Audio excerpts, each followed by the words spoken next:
பகல்காம் தீவிரவாத தாக்குதலில் படுகாயமடைந்து டெல்லி எய்ம்ஸ் மருத்துவமனையில் சிகிச்சை பெற்று வந்த கரூரைச் சேர்ந்த மருத்துவர் பரமேஸ்வரன் டிஸ்சார்ஜ் ஆகி சொந்த ஊர் செல்ல விமானம் மூலம் கோவைக்கு வந்தார். அவருக்கு கோவை விமான நிலையத்தில் ஏர் இந்தியா ஊழியர்கள் அவரது உடைமைகளை வெளியே எடுத்து வந்து உதவினர். அப்போது செய்தியாளர்கள் அவரை அணுகியபோது இன்னும் அந்த தாக்குதல் சம்பவத்தில் இருந்து தான் வெளியே வரவில்லை என்றும் உடல்நலம் சீரடைந்தாலும் மனதளவில் இன்னும் தயாராகவில்லை என்றும் கூறினார்.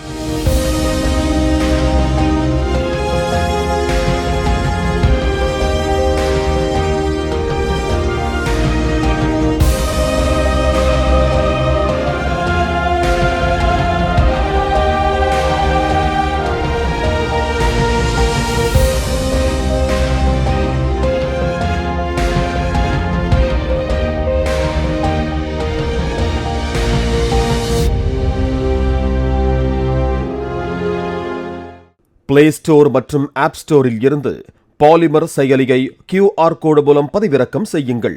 செய்திகளை உடனுக்குடன் பெறுங்கள்.